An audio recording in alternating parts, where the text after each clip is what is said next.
Assalamualaikum warahmatullahi wabarakatuh. Perkenalkan, nama saya Yuke Triselvani dari Prodi Pendidikan Seni Rupa dengan NIM 22020091. Mata kuliah Pengantar Kewirausahaan, dosen pengampu Dr. Hanif Al-Qadri, MPD. Di sini saya akan mempresentasikan tentang etika bisnis dalam wirausaha. Dalam hidup, dalam jenis apapun konteksnya, ketika moral menjadi dasar yang akan mengatur kehidupan kita sebagai manusia yang mempunyai kode etik, yang mempunyai moral, tidak hanya mempunyai pikiran tetapi juga mempunyai rasa. Begitu juga dengan wirausaha. Ada satu kondisi di mana kode etik dan kode moral ini mengatur kita dalam melakukan dan mengembangkan bisnis dan usaha. Etika wirausaha ini merupakan satu kegiatan yang dilakukan dengan kode-kode etik atau aturan-aturan ataupun norma-norma yang berlaku di masyarakat.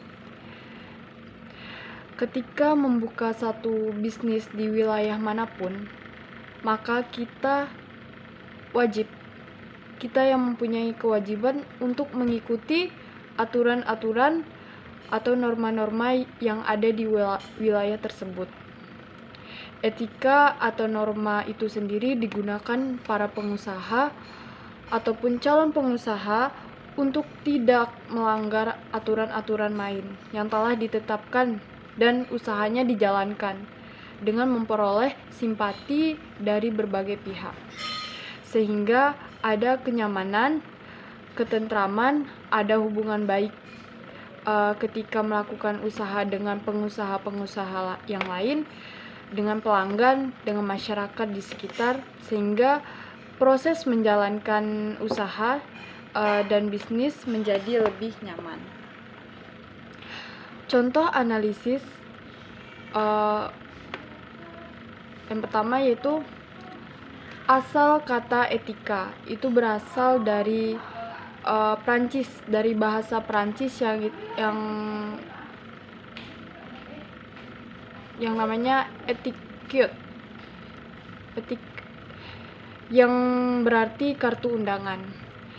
Etika dengan kartu undangan yang masa itu berkembang adalah pada saat raja-raja Prancis sering mengundang tamu-tamu ke negaraan untuk satu kegiatan atau satu pesta, dan itu dilakukan dengan melalui kartu undangan.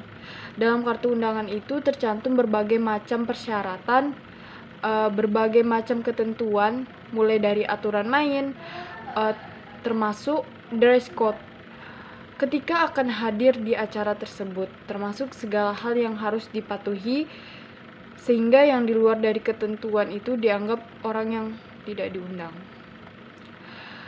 Selanjutnya, pengertian yang lebih luas dari etika ini adalah tata cara dalam hubungan dengan masyarakat lain, dengan pengusaha lain, dengan produsen lain, dengan customer, masyarakat ataupun lingkungan sekitar, karena masing-masing masyarakat, masing-masing kelompok itu punya beragam adat istiadat dan budaya yang tidak sama. Mereka juga punya aturan-aturan yang buat sebagian orang barangkali bertentangan, tapi buat orang lain ternyata itu adalah salah satu keharusan.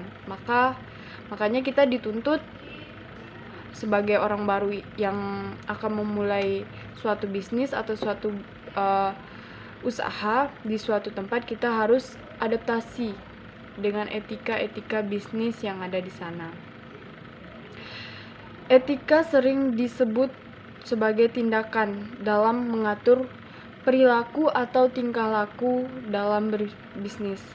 Tingkah laku dalam berusaha atau berperilaku secara umum manusia dalam satu kelompok tertentu atau masyarakat, tingkah laku itu perlu diatur. Tingkah laku melalui etika ini perlu diatur tidak melanggar norma-norma atau kebiasaan yang berlaku di masyarakat itu. Bukan siapa yang kuat, tetapi berdasarkan norma yang telah disepakati. Selanjutnya, prinsip-prinsip norma atau etika-etika yang mengatur setiap pengusaha dalam sebuah bisnis. Yang pertama, satu, dalam kode etik berbisnis atau berwirausaha harus memiliki sikap jujur, wajib.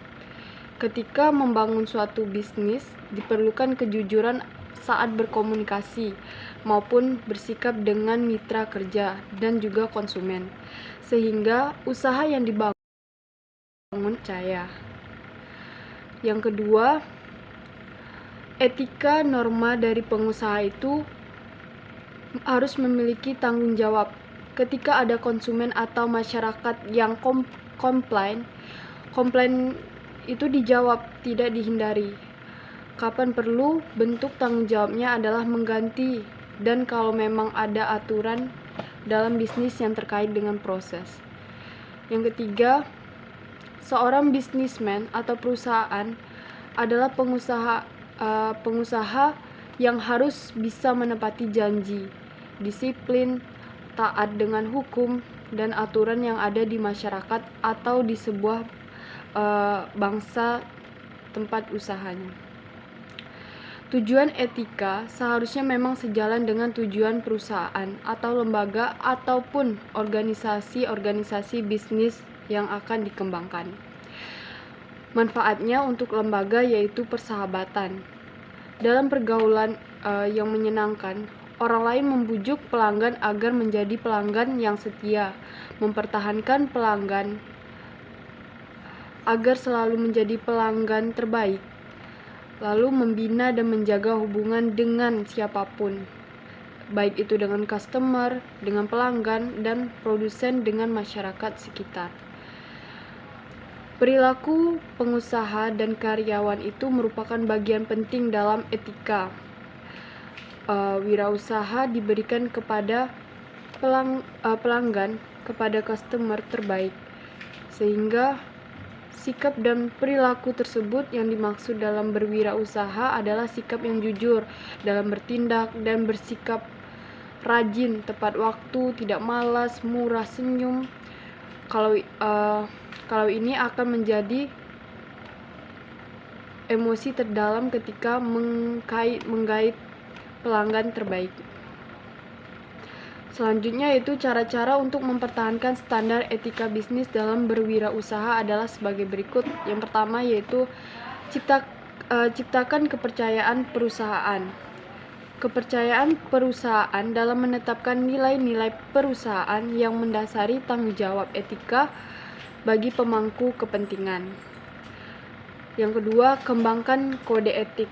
Kode etik itu adalah suatu catatan tentang standar perilaku serta prinsip-prinsip etika yang diharapkan perusahaan dari karyawan. Selanjutnya yaitu etika dalam berwirausaha. Apa yang sebenarnya diterapkan oleh wirausahawan yang berhasil? Bagaimana ciri-ciri dan tanda-tanda wirausahawan tersebut? Wirausahawan yang berhasil, kita akan menganalisisnya apa saja ciri-ciri dan tanda-tandanya. Yang pertama,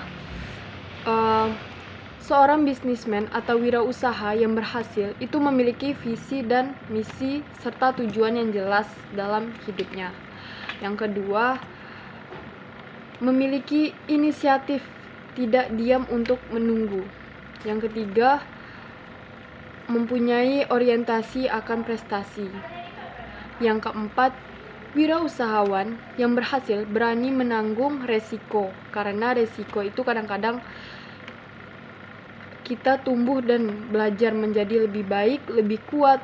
Jadi resiko tidak untuk dihindari, tetapi untuk dihadapi, untuk memberikan kekuatan dan kematangan kita dalam berpikir, bertindak, berbuat, dan berperilaku. Yang kelima, wirausahawan atau pengusaha ini harus pekerja keras. Kalau untuk menjadi orang hebat dengan karir yang luar biasa, ketika ingin menjadi sesuatu mimpi, menjadi orang kaya, banyak rezeki, tentu butuh kerja keras atau perjuangan yang keras. Yang keenam, bertanggung jawab terhadap segala aktivitas yang dijalankan. Komitmen pada berbagai macam pihak, yang apalagi berbagai pihak yang akan menjadi bisnismen handal, wirausahawan hebat, yang karirnya menjadi sangat luar biasa, adalah orang-orang yang memiliki relasi jejaringan hubungan dengan banyak pihak, tidak hanya sesama pengusaha, tidak hanya dengan customer, tidak hanya dengan masyarakat, tetapi dengan segala level. Selanjutnya, tanggung jawab pengusaha. Ini adalah bagian terpenting. Selain fokus untuk menghasilkan keuntungan yang bersifat materi, seorang pengusaha juga memiliki tanggung jawab. Tanggung jawab yang dimiliki seorang pengusaha berlaku ke beberapa pihak. Secara khusus kita akan membahas tanggung jawab sosial. Seorang pengusaha setidaknya ada tanggung jawab sosial terhadap 4 pihak. Yang pertama yaitu konsumen, kedua karyawan, ketiga lingkungan, dan keempat kepada investor. Selanjutnya,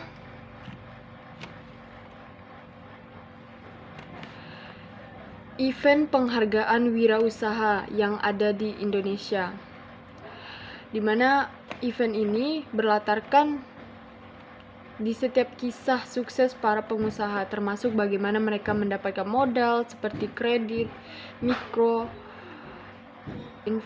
investor, tabungan, jual harta benda, dan lain sebagainya. Ini contoh-contoh penghargaan wirausaha di Indonesia. Yang pertama, Anugerah Wirausaha Indonesia. Yang kedua, WMM, MTYT, dan WSM. Yang ketiga, Ernest dan Young Entrepreneurial Winning Woman. Yang keempat, Wanita Wirausaha Femina. Sekian presentasi saya. Jika ada materi yang kurang lengkap dan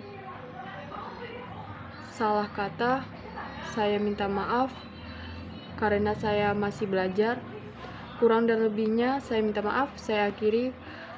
Wassalamualaikum warahmatullahi wabarakatuh.